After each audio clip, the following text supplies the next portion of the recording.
Dr. Frank Olson was a man living the American dream. A brilliant biochemist for the U.S. Army's secretive Special Operations Division at Fort Detrick, Maryland. He was a loyal government scientist, working on the cutting edge of national security. But at home, he was just a husband and a father of 3. He was, by all accounts, a stable, happy, and unassuming man, which made what happened next all the more terrifying.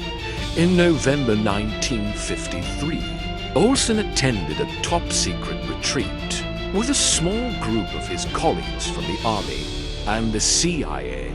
The meeting was held at a remote cabin deep in the woods of Deep Creek Lake, Maryland. On the second night, after dinner, the head of the CIA's technical division, a chemist named Sidney Gottlieb, decided to conduct an impromptu experiment. Without warning or consent, he secretly dosed the after-dinner drinks with a potent dose of LSD for most of the men. The experience was unsettling but temporary. For Frank Olson, it was the beginning of a descent into hell. The drug triggered a severe psychological crisis. He became withdrawn, anxious, and deeply paranoid. He was convinced he had made a terrible mistake, that he was going to be fired, that he was losing his mind. The man who left the cabin was not the same man who had arrived. His CIA handlers, the very men who had drugged him, took him to New York City, supposedly to receive psychiatric care from a doctor on their payroll. But his condition only worsened. In frantic calls to his wife, he spoke of a terrible mistake and his desire to quit his job and leave his life behind.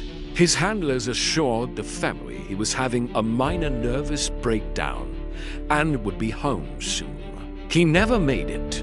In the pre-dawn hours of November 28, 1953, just 9 days after being drugged, Frank Olson crashed through the closed window of his 10th-floor hotel room and plunged to his death on the pavement of 7th Avenue. The official story was simple and tragic: suicide, brought on by a sudden and severe nervous breakdown. The CIA delivered the news to his grieving family, carefully omitting any mention of LSD or the secret experiment that had shattered his mind. For 22 years, his family lived with this agonizing lie. But the story of a man's tragic suicide was a fabrication. It was the direct result of a secret, illegal, and non-consensual drug trial conducted by his own government on one of its most loyal scientists. Frank Olson was not a suicide. He was a casualty, the first known casualty of a clandestine war that the CIA had declared on the human mind itself. A war for the ultimate prize, absolute control. The name of that war was Project MKUltra. Frank Olson's death was not an isolated tragedy. It was an early, fatal data point in a vast and secret crusade. To understand why the Central Intelligence Agency felt it was necessary to drug its own scientists, one must understand the crippling, all-consuming paranoia that gripped America in the shadow of the Cold War. The enemy was no longer just a foreign army. It was an idea, a virus of thought. And the CIA believed the communists had found a way to inject it directly into the human brain. The panic began in earnest after the Korean War. American prisoners of war, who had been subjected to communist indoctrination techniques, were returning home. Some had signed false confessions. Some had participated in propaganda broadcasts. The American public was horrified. The press led by a journalist named Edward Hunter, gave this terrifying new phenomenon a name: brainwashing. The word spread like wildfire. It suggested a sinister new form of warfare, a scientific method of shattering a man's free will and reprogramming him like a machine. The fear was that the Soviets and their Chinese allies had developed a technology of the mind that the West could not counter. Had they found a truth serum that made espionage impossible? Could they create sleeper agents, turning American soldiers into unwitting assassins? Could they erase a man's memories or implant new ones? In the halls of the newly formed CIA, this was not science fiction. It was an existential threat. The man at the center of this storm was Allen Dulles, the first civilian director of the CIA. A veteran of the OSS in World War II, Dulles saw the Cold War as a total back-alley conflict where the old rules of engagement no longer applied. He was convinced that the communists, unburdened by morality or ethics, were relentlessly pursuing mind control technology. He feared America was falling behind in a mind control gap, an invisible arms race that could decide the fate of the free world. In a 1953 speech, he declared that the human mind was the new battlefield, and that the enemy had developed alarming new techniques to conquer it. The CIA, he argued, had a duty to fight fire with fire. To lead this secret war, Dulles needed a very specific kind of man, someone with scientific genius, absolute discretion, and a willingness to operate completely outside the law. He found him in Dr. Sidney Gottlieb, a brilliant chemist with a PhD from Caltech. Gottlieb was also an eccentric who lived on a rustic farm, meditated, and was known for his intense, almost mystical, devotion to his work.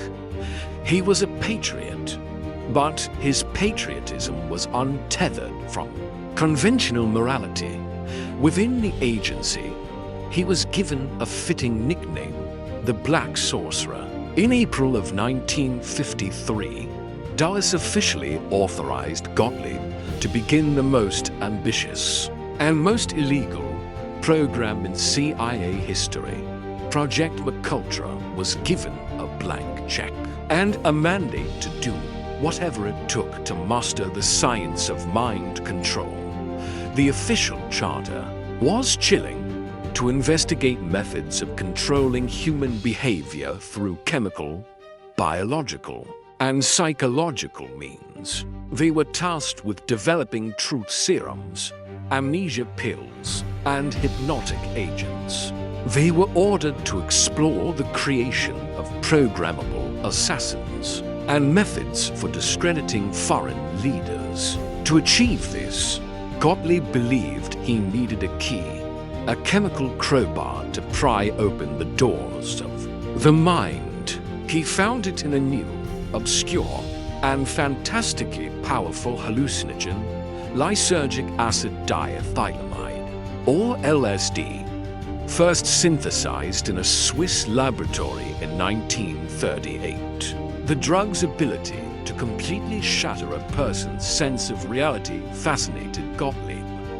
He saw it not as a path to enlightenment, but as a weapon. If a mind could be deliberately broken, he reasoned, perhaps it could be reassembled in a new, more compliant form.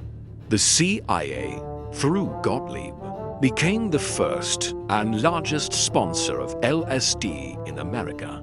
They bought the world's entire supply from Sandoz Laboratories and began a frantic, widespread, and completely uncontrolled series of experiments to test its potential. The Black Sorcerer now had his magic potion, the agency had its mandate, and the hunt for human guinea pigs was about to begin.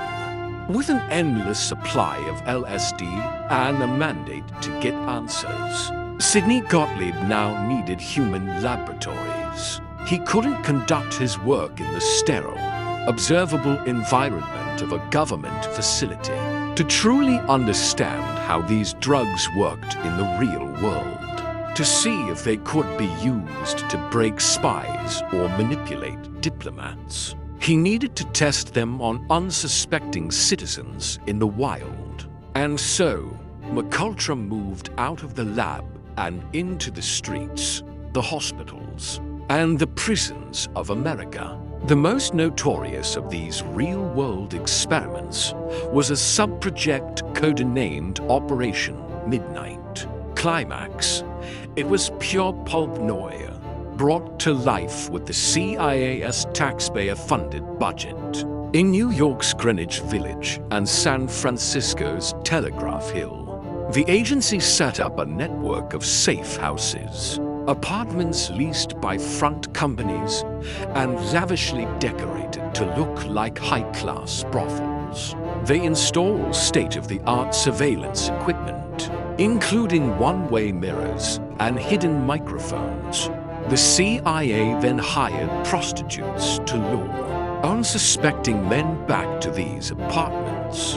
Once there, the men would be secretly dosed with LSD in their food or drinks. Behind the mirror, the CIA's own researchers would watch, taking copious notes on the subject's behavior. Did they reveal secrets? Could they be easily manipulated? Did their personalities fracture? The men, who ranged from businessmen to petty criminals, had no idea they were the stars of a secret government snuff film. There was no medical supervision, no follow-up when the drug wore off. They were simply pushed back out onto the street, their minds scrambled, with no memory of what had just happened or why. But the agency's net was cast far wider than the urban underworld, through a web of front organizations, like the benign-sounding Society for the Investigation of Human Ecology. Gottlieb funneled millions of dollars to over 80 institutions across the United States and Canada, top universities, respected hospitals, and private research foundations all took CIA money, often without knowing its true source, to conduct experiments on the human mind. At McGill University in Montreal, a renowned psychiatrist named Dr. Ewan Cameron used CIA funding to conduct his own brutal experiments. He attempted to depattern his psychiatric patients, to erase their memories and personalities, by subjecting them to massive doses of electroshock therapy, sometimes dozens of times the normal intensity. He put them into drug-induced comas for weeks at a time, and played looped audio messages on endless repeat through helmets locked onto their heads. The goal was to wipe the brain clean, so it could be reprogrammed with new thoughts. The result was the complete and permanent destruction of his patients' minds. The program also preyed on the most captive of populations. At a federal penitentiary in Atlanta, Gottlieb's associates conducted experiments to find the perfect truth serum. And at the Addiction Research Center in Lexington, Kentucky, a CIA-backed doctor named Harris Isbell conducted one of the most cruel studies of the entire program. In exchange for a promise of high-quality heroin, 7 African-American prisoners were given LSD for 77 consecutive days. The project's victims were consistently those on the margins of society, the mentally ill, the addicted, racial minorities, and prisoners people whose voices were least likely to be heard and whose absence would not be questioned. MKUltra operated on a terrifyingly simple principle. If you were un-American, You were potentially part of the experiment. The CIA had successfully turned its own country into a giant, open-air laboratory run with total secrecy and zero accountability. The Black Sorcerer, Sidney Gottlieb, had his test subjects. Now, he could expand his arsenal far beyond just his single drug. The CIA's search for a key to the mind soon evolved beyond just LSD. Under the vast and intentionally vague umbrella of Project MKUltra, Sidney Gottlieb initiated 149 distinct sub-projects. Each was a different, twisted path into the labyrinth of human consciousness. A new attempt to find the chemical or psychological crowbar that could pry open the human will. It was a program driven by a singular, obsessive philosophy: try everything. Their primary focus remained chemical. Gottlieb's team tested a vast pharmacopoeia of substances on their unwitting subjects. They experimented with powerful barbiturates like seconal and nenbutyl, hoping to find the perfect knockout drops for abductions, or the ideal truth serum for interrogations. They tested amphetamines to see if they could enhance focus and endurance.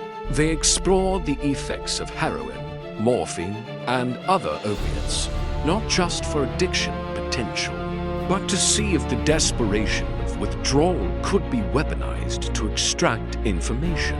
Parallel to MKUltra, Gottlieb also ran the CIA's program to develop lethal, untraceable poisons for political assassinations.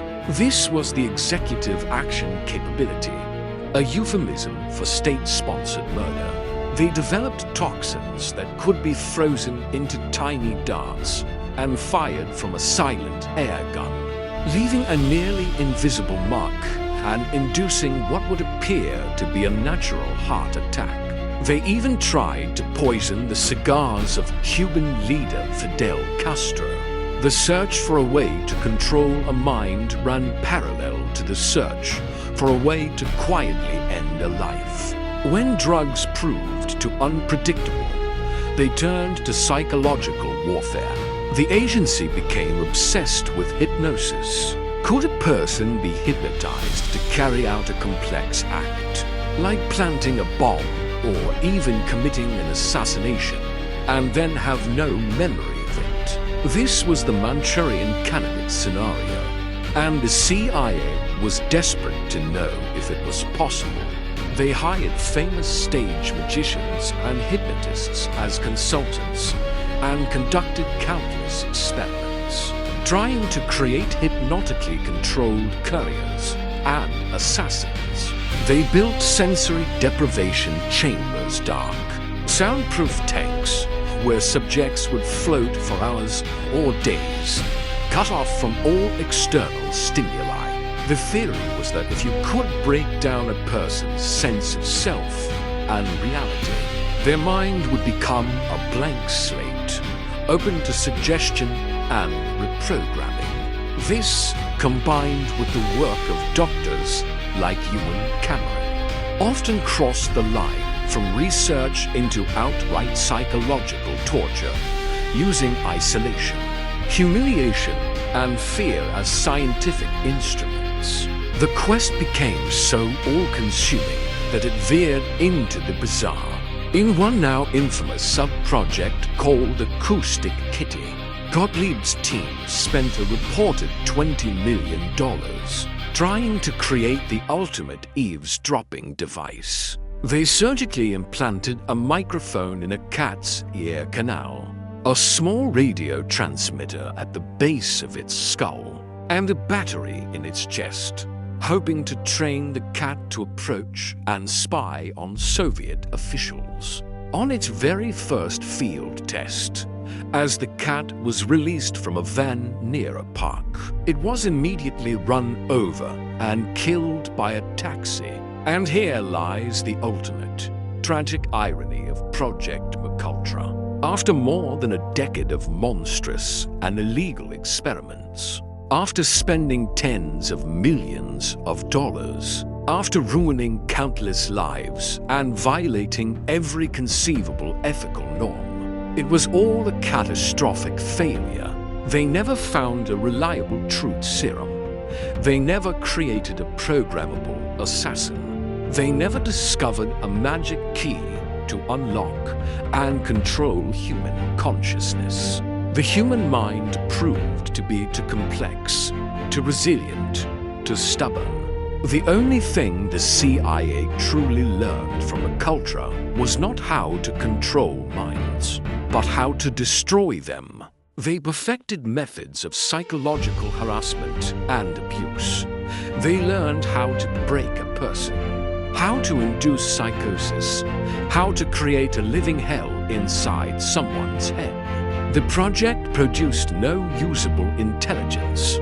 It created no super weapons. It was a pseudoscience crusade, born of paranoia and conducted with criminal abandon. All the suffering, all the crimes, all the broken lives were for absolutely nothing. And the men who ran the program knew it.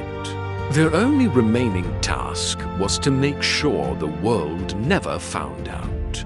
The crusade was over. The holy grail of mind control was never found. The only discoveries made were new frontiers of human degradation.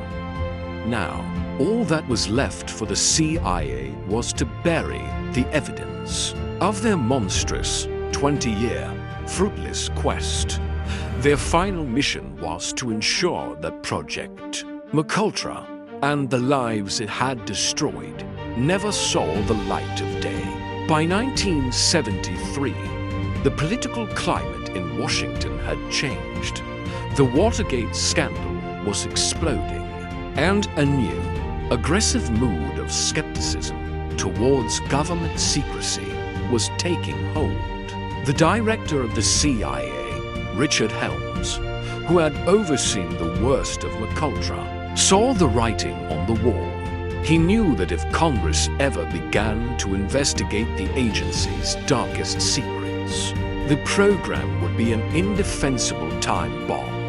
And so, he gave an illegal order: destroy everything in a single, frantic purge. 20 years of research notes from torture sessions, reports from drugged encounters, the results of thousands of illegal experiments were reduced to ash and confetti. The institutional memory of the CIA's war on the mind was deliberately and criminally erased. They believed they had committed the perfect crime. They were almost right. In a stunning twist of fate, the cover-up was foiled by a clerical error. A small collection of documents, some 8,000 pages of financial records, had been misfiled years earlier and were not stored with the main research files. These papers didn't detail the experiments themselves, but they contained the paper trail, the budgets, the names of the outside researchers, the contracts with universities, and the payments to the CIA's front foundations. It was the one loose thread that would unravel everything. In late 1974, explosive reports from journalist Seymour Hersh revealed that the CIA had been conducting illegal, domestic spying operations against anti-war activists. The revelation caused a public firestorm, and Congress was forced to act. They formed the Church Committee, a Senate Select Committee led by Senator Frank Church, with a broad mandate to investigate abuses by America's intelligence agencies. Armed with the surviving financial records and the testimony of a few brave insiders, the committee began to pull on that loose thread, and slowly, the shocking truth of MKUltra emerged from the shadows. For the family of Frank Olson, the revelations were a bombshell. After 22 years of believing their father had inexplicably taken his own life, they finally learned the truth. Their father hadn't committed suicide. He had been pushed into a fatal psychosis by his own government. They sued the CIA. In 1975, in an unprecedented event, President Gerald Ford publicly apologized to the Olson family, and they received a financial settlement. It was a rare moment of public accountability, but for most of MKUltra's victims, there was no apology. There was no justice. They were the anonymous men in the brothels, the forgotten patients in the hospitals, the prisoners in the cells. They never knew why their lives had taken a dark turn, why they suffered from paranoia, or why they were haunted by memories that weren't their own. Sidney Gottlieb, the Black Sorcerer, was granted immunity in exchange for his testimony. He retired to his farm, expressing only mild regret for what he had done. Most of the other perpetrators escaped any and all consequences, protected by the bonfire of evidence and a wall of government secrecy. The legacy of MKUltra is a chilling testament to the dangers of unchecked power. It revealed a deep paranoia at the heart of the American establishment, a fear so profound that it justified a secret, internal war against its own people. It stands as a stark warning that the pursuit of a weapon to defeat a foreign enemy can lead a nation to turn on itself, treating the minds of its citizens as the final, most vulnerable battlefield. And it leaves us with the most haunting question of all.